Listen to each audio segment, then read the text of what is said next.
আমি বাবার কাছে জিজ্ঞেস করলাম, তখন বাবা আমাকে ধমক দিলেন আর বললেন এ কথা কেউ যেন না জানে, তিনি সাজ্জাদ ভাইকে উচিত শিক্ষা দিবেন। শাকিলা বলল, তাহলে তুই পরদিন সকালে আমাকে বলিসনি কেন? সুমনা কেঁদে কেঁদে বলল, আপু আমাকে মাফ করে দিও, তুমি এমনিতেই বাবার প্রতি অনেক রেগে আছো তখন, তাই নতুন কিছু বলে তোমার রাগ বাড়াতে চাইনি। ভেবেছিলাম তুমি তো ভাইয়ার কাছে যাচ্ছ, তাহলে বাবা চাবি দিয়ে কি করবে, তবুও তোমার বলা উচিত ছিল। সাজু ভাই বললেন, হ্যাঁ আমি বলতে চেয়েছিলাম, আর সেজন্য আপুর সঙ্গে বলেছিলাম যে বাবার বিষয়ে কিছু কথা আমি বলবো, তবে সেটা সরাসরি। কিন্তু তার আগেই তো সবকিছু এমন এলোমেলো হয়ে গেল। সাজু বলল, তোমার বাবা যখন এই বাসায় এসেছে তখন তুমি কি জানতে?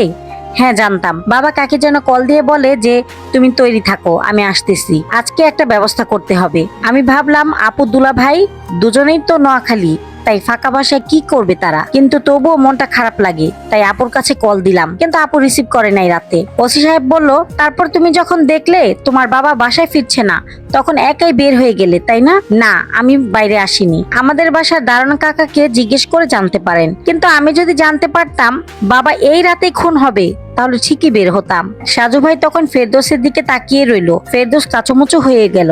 সাজু বলল, তোমার দুলাভাই খুব নেশা করতো তাই না? জি। শাকিলার বাবা মাদক ব্যবসা করতেন টুকটাক, তার অফিসে চাকরি ছিল লোক দেখানো, আর তোমার দুলাভাই ছিল তার একজন রেগুলার কাস্টমার। অনেক টাকা বাকি পড়ার কারণে সেই টাকা পরিশোধ করতে না পারায় শাকিলার বাবা তোমার আপুর বাসায় গিয়েছিল, ঠিক? জি। বলো তো আমি কিভাবে জানলাম? জানি না সাজু ভাই, তবে হ্যাঁ এটা সত্যি যে আমি আপুর বাবাকে আগে একবার দেখেছি, কিন্তু তিনি যে আপুর বাবা সেটা জানতাম না, আমি ঢাকায় এসে জানতে পেরেছি। আমি স্পেশাল ভাবে দুটো মানুষকে তোমাদের দুজনের পেছনে রেখেছিলাম ফেরদৌস। মানে দুজনের পেছনে মানে কি? আমি আর সুমনা?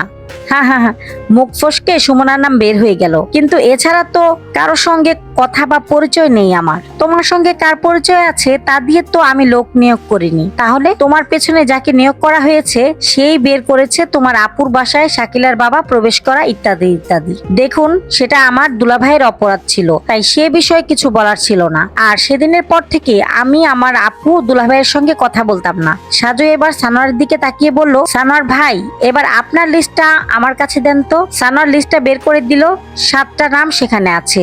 সাজু সেগুলো চোখ বিলিয়ে তারপর বলল, 7টা মহাদেশ থেকে 7টা নাম লিখে নিয়ে এসেছেন, কিন্তু আপনার নাম কই? সানোয়ার বলল, মানে আমার নাম কেন থাকবে এখানে? আশ্চর্য, আঙ্কেলের সঙ্গে তার ডান হাত হিসেবে কাজ করবেন, রাতারাতি টাকা ইনকাম করবেন, আর নিজের নাম ব্যবহার করবেন না? আমি কখনো তার সঙ্গে এসব বিষয়ে যোগাযোগ করতাম না। শাকিলা আমার বন্ধু, তাই তার বাবার পরিচয়ে তাকে চিনি। তাহলে প্রতিদিন এত কথা কিসের জন্য হতো জানতে পারি? এমনকি খুন হবার রাতে বাসায় বসে তিনি যাকে কল করেছে সেই ব্যক্তি আপনি। মানে সুমনা সেদিন রাতে আপনার সঙ্গে কথা বলতে শুনেছে। আঙ্কেল আমাকে কল করতেন শাকিলাকে বোঝানোর জন্য, সাজ্জাদকে ডিভোর্স দিয়ে সে যেন তার বাবার কথা শোনে, সেটাই বোঝানোর জন্য তিনি বলতেন। আজকে সকালে আপনি হাসপাতালে এসেছেন তাই না? হ্যাঁ এসেছিলাম। হাসপাতালের নিচে শাকিলা দাঁড়িয়ে আছে দেখে অবাক হলাম, কারণ তাকে জেল থেকে বের করা হয়েছে জানতাম না, আমি শুধু দেখা করতে চেয়েছিলাম।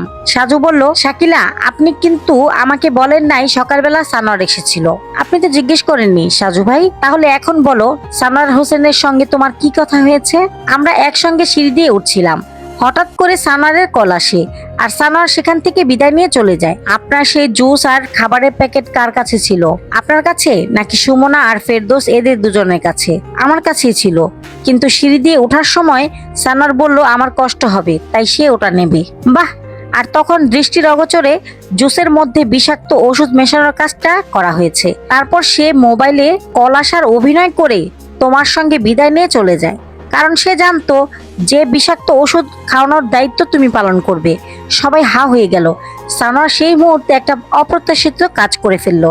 পকেট থেকে একটা পিস্তল বের করে তার কাছেই থাকা সুমনার গলায় ধরলো। সাজু শান্ত গলায় বলল, এমনিতেই একটা খুনের দায় আপনার ঘাড়ে আছে, আরেকটা ভুল করে সেটা ভারী করবেন না। সাজ্জাদকে খুনের পরিকল্পনা করা উচিত ছিল না সানোয়ার সাহেব, তাহলে আরো কিছুদিন গা ঢাকা দিয়ে চলতে পারতেন আপনি। আমি দ্বিতীয় অনুসন্ধান করতে লোক দিয়েছিলাম আপনার পেছনে।